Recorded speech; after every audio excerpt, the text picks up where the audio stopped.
Hi, my name is Olivia James, and today I've been invited to the Kunsthalle in Basel to the Mathew Angelo Harrison exhibition. I will be meeting with Elena Filipovic, who is the director of the museum.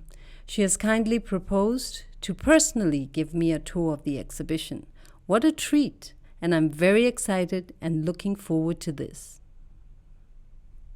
Elena is a fascinating person herself. She's an art historian, curator, author, and is the first female director of the museum and has been there for the past 6 years. As I arrived at the museum, I was welcomed warmly by Elena, who was already waiting for me at the entrance.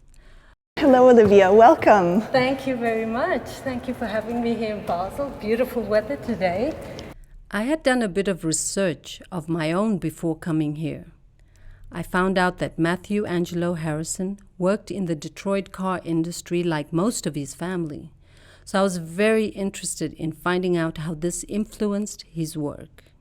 Would you like to elaborate and tell us a little bit more about the exhibition? With pleasure. It's a new exhibition we've opened of the young Detroit-based artist Mathew Angelo Harrison. The show opens with this incredible piece called Bated Breath. And it's a mask from Mali that is characteristic of what the artist does. He works with African artifacts connected to his own African heritage, and he embeds them in resin, as is the case with this one, and makes strange time capsules in a way. My conversation with Elena crystallized that Mathew had this great mix of contemporary and historical merge that gave his art a particular time-transcendent type of presentation. Elena calls it time capsule art. And I think the show pays tribute to that because there's so many works. Here's a really nice example, which brings together a history of labor, their United Auto Workers strike signs, and he combines it with the gloves of factory workers, and then he cuts into the resin that he uses. He cuts into them using the machines and the tooling that he learned at the Ford factory where he worked.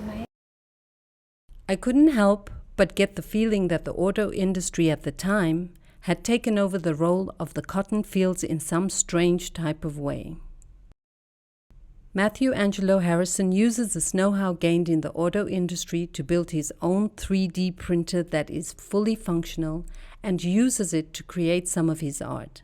I'm so impressed with this young man's talent and diversity, and really look forward to meeting him and experiencing a live demonstration, which will take place at the end of the exhibition.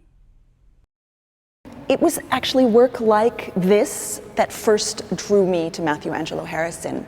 I knew that I knew the story of his working in car factories, and that he would build his own 3D printing machines.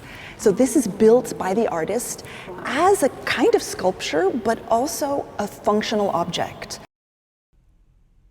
So apparently Kunsthalle Basel has been implementing the concept of diversity, equity and inclusion for the past few years, long before Black Lives Matter and the Me Too movement raised their necessity.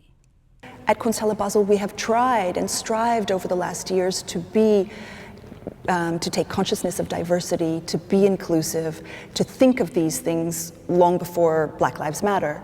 But of course, a movement like that one makes us ever more conscious that there is work still to be done.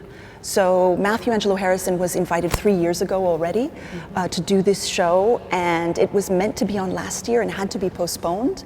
But we found that this postponement only added to the resonance with which people will come to Kunsthalle. I was also curious to know if the Swiss audience were open towards such futuristic, colonialistic, slave trade and outlandish art. I am looking forward to meeting Mathew Angelo Harrison and watching him perform and create in person. It was such a wonderful and pleasant tour with Elena and the Kunsthalle Basel.